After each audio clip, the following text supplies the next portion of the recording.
Now we go to game one of the World Series. Wow. And you have Navy on the mound. Completely different scene when you see this guy pitching as fast as he pitches after watching. He came out juiced. I think the White Walkers were just emotionally spent, even though usually you have momentum going into the next series, but it was so grueling and draining. It almost seemed like they needed to survive the first couple of innings to put themselves in a position to win that game, but they didn't. They couldn't survive the first couple of innings, and they go down quickly. Jimmy, waiting for him to hits a big double to start the game. Boom. Another hit by Buka Cohen, Right. and it's 2-0. And Max gives himself up right away, gets the runner over to make it 2-0. Yeah.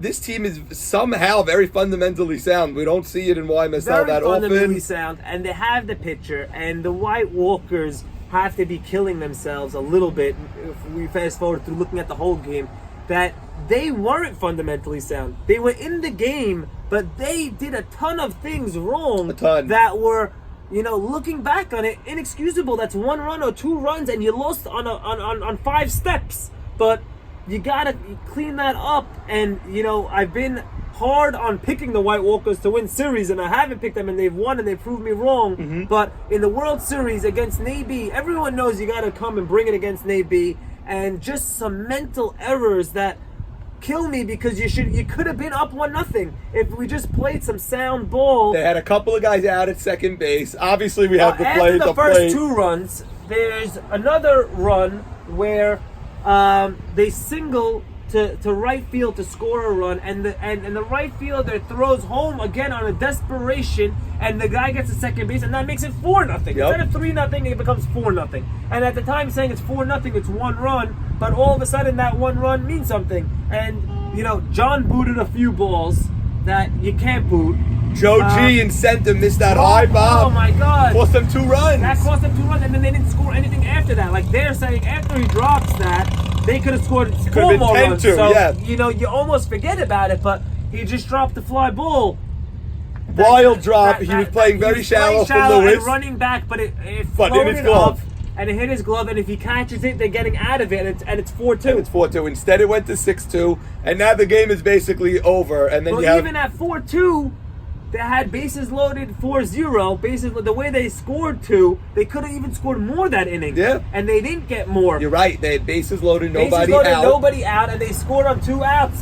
Fly balls. The first fly ball, he almost played it into a home run. Almost. That was to left. He makes all the hard catches look easy, and all the easy catches look hard. So you're right. They got 2 sac flies, then they got a walk. They never got that big hit at 4-0. They didn't get that big hit, and it was and you were thinking, I think you even said it on the video, this 3rd run is big, and they didn't get it in. They didn't. And then, 6-2, and 2 outs, nobody on, and the game is over. I almost wasn't even watching anymore. Film it. We're cleaning up the camera crew. Exactly. And bottom of the order, and how they got their first 2 was another big hit by Bensta, starting things. First raw, dog. But this time, first raw with the hit, then Bensta with the blast. Double, yes, over his head. And now we're at the top of the order.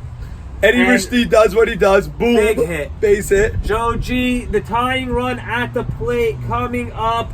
Big hit. Double. Gets to second. And the scene is set for Ike Mavora coming up. And he hits a tricky ground ball to second base. It hopped. Takes a terrible hop. It hopped up. Takes a terrible hop. Now you look at the video, I'm thinking, Joe does not get off on the pitch at all.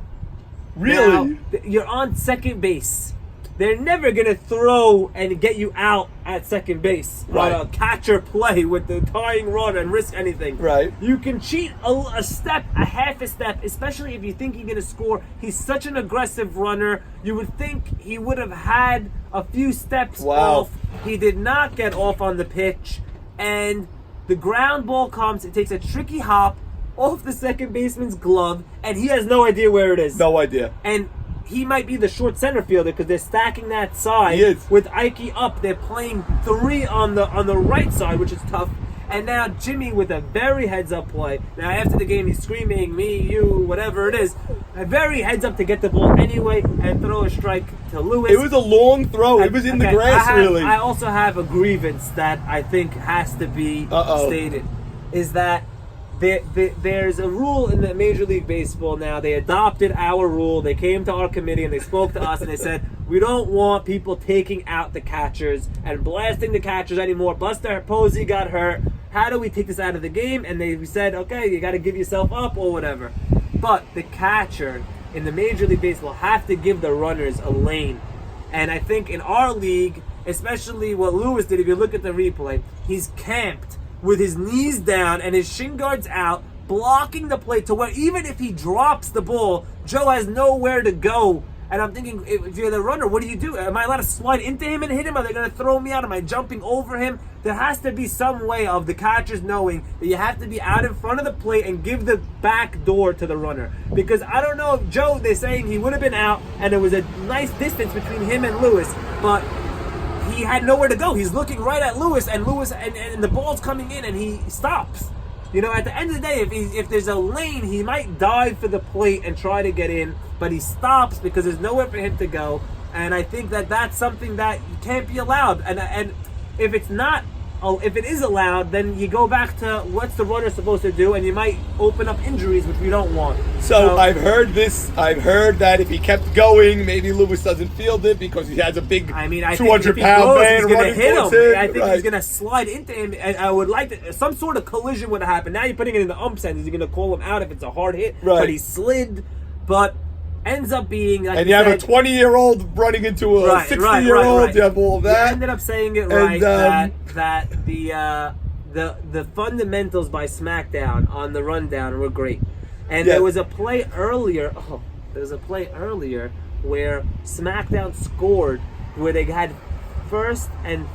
second and third, and there was a ground ball, and they're safe everywhere. Foreshadowing. You don't throw the ball, and Eddie Abdul Malach runs him down, and he doesn't throw the ball to third base, and now everyone's safe, and then they tack on runs. That's how they went from 4-2 to 6-2. And then the next play, Joe G drops the ball, and this time there was a low throw to Salim. Very low. I almost thought Joe was going back. It's like almost time, just turn and dive and get in there and stay at third. But he doesn't, and the throw is caught by Salim. Great play, catching it. And then the rest of the rundown was perfect, professional, running down everyone there. No way the ball's getting away. Anyone's getting away. Better than major leaguers and. Everyone Not involved. only did Marty Anthony make the tag, Albert Sitt from right field was like the next guy in line. Jimmy Steven was there. Steven everybody. was there. Everyone was there. And the people that already touched the ball were getting in the back of the line to do it again. They were all ready to go. Unbelievable. Okay, so Jack, we'll revisit with you in the next couple of games.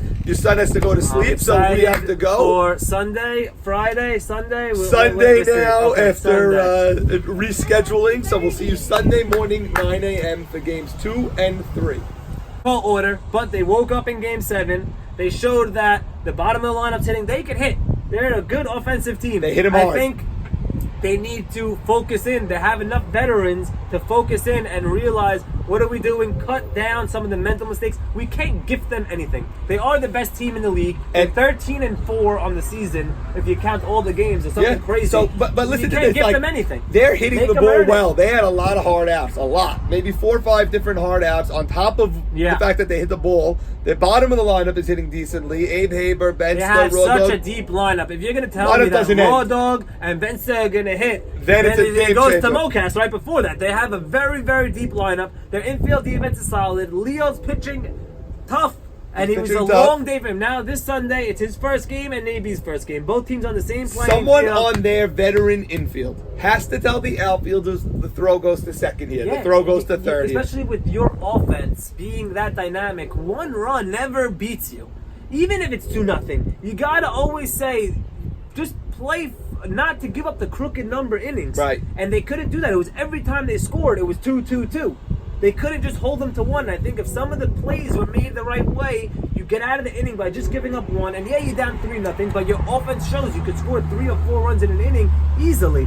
You just can't make those mistakes and compound them with more mistakes. And I think that Game 1, White Walkers come out and win Game 1, which is going to make a crazy Game 2. I don't know if they can win a sweep and AB, but if there's a team that can do it, they've proved they're the second best team in this league over and over again. They've proved it. And I'll it's going tell to you be a great this. day Sunday. They should feel upset that they sort of could have had it. I mean, it would have taken a real miracle. Yeah. I mean, 6-2, 2 outs, nobody on. Crazy. But at the they same were there. time, They were 4 steps there, away. and they're saying the last 2 runs we gave up were horrible. Were But Smackdown horrible. saying after we got these 2 runs, it should have been 8-2. So we let you in the For game, sure. and the bottom of the lineup got hits. But I think White Walker should feel good that they hit the ball hard against Naby. He wasn't striking out the side. Yes. They were making contact. I think they should feel good about that. I think they and should we'll feel see what very good happens. about that. I think that they do feel very good about that. And I think that in the World Series, there's no time to harp on the negative. That's it's it. a long series. Game 1 is over. Whatever happened, if we win the World Series, no one's talking about Game 1. So all we got to do is go out and win Game 2, and then the pressure's back on SmackDown. They're the number 1 seed. They're in a series now. Prove that you can beat Navy, because if you lose Game 2, Good luck. Shabbat Shalom. Shabbat Shalom. I'm going with a split this Sunday, and then Game 4 will be on Friday, the 19th. That Friday Wow, we will play. I very promise you we will exciting. play that Friday. Very, very exciting. As we try to wrap it up before the Shabbat. We're trying our best. Yes. Yes. Before all 3 of Som those Gedalia. days, we're going to wrap it up. And Yes. Som Gedalia as well. Okay. Jack, thank you, buddy. Thank Great you. analysis. Really, really, you brought it today. Now go make up with the wife and the kid. And